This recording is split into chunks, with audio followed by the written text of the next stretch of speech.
দর্শক, স্বাধীন বিডি 24-এ আপনাদেরকে স্বাগতম।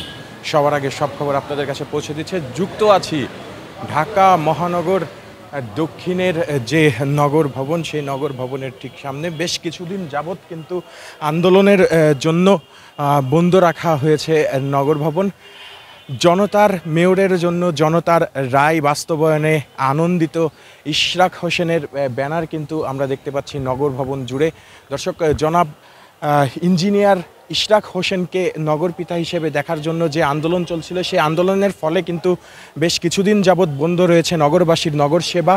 এই নগর ভবন থেকে কিন্তু বহু যুগ যুগ ধরে নগরবাসী, ঢাকা মহানগর দক্ষিণে বসবাসরত নগরবাসী, তারা কিন্তু সেবা নিয়ে আসছিলেন এবং তারা এখান থেকে কিন্তু তাদের স্বস্তির যে জীবনযাপন, নগর জীবন, তারা খুব স্বাচ্ছন্দ্যে কাটাচ্ছিলেন। কিন্তু বেশ কিছুদিন যাবৎ এই নগর ভবন বন্ধ থাকার কারণে কিন্তু আসলাম একটু কষ্ট, ট্যাক্স দিতে আসছিলাম। 33 নম্বর ওয়ার্ড, মাঝের সর্দার রোড, বাড়ির ট্যাক্স। এই যে কষ্ট করে আসলাম, 200 টাকা গাড়ি ভাড়া দিলাম, নাই। এখন কষ্ট করে আবার বাসায় যেতে হইব, কিছু করার নেই।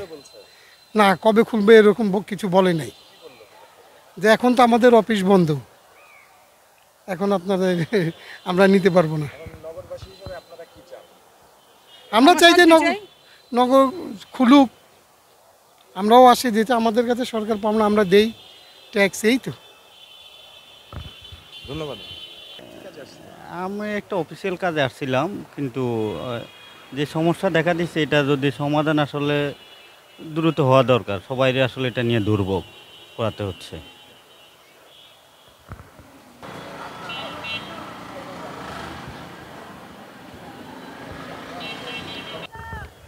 দর্শক, এই নগর ভবনকে কেন্দ্র করে শুনছিলেন জনমানুষের ভোগান্তি। খুব দূর দূরান্ত থেকেই যে পৌর কর, সেই পৌর কর পরিশোধের জন্য অনেকে এসেও কিন্তু ফিরে যাচ্ছেন। তাদের ভাড়াটাই খুব বাহুল্যে ব্যয় হচ্ছে, তেমনটাই কিন্তু বলছিলেন।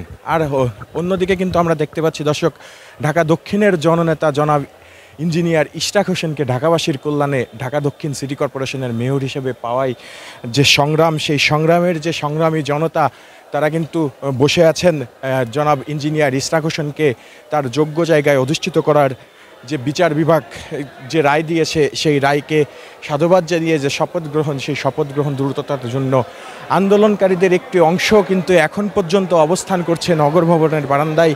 আমরা কিন্তু নগর ভবনের বারান্দা ছাড়তে তাদেরকে এখনও দেখিনি। আমরা কথা বলার চেষ্টা করব। হলো আপনার আমার ট্রেড লাইসেন্স নবায়ন করতে। আমি পরে আজকে প্রায় 10-12 দিন ধরে আসতেছি যাইতেছি, আপনার ওদের অনলাইনের নাম্বার নিয়ে আমি কল দিছিলাম, কিন্তু এখানে কলও রিসিভ হচ্ছে না। কবে খুলবে? হ্যাঁ, অফিসিয়াল নাম্বারে কল দিছি, কবে খুলবে কলও রিসিভ করতে পারছে না। জিজ্ঞাসা করলাম, বললো ভাই সব তালা মাইরা দিছে, তো আপনার যে নাম্বার রিসিভ করবে ভিতর থেকে রিসিভ করারও কোনো অপশন নাই।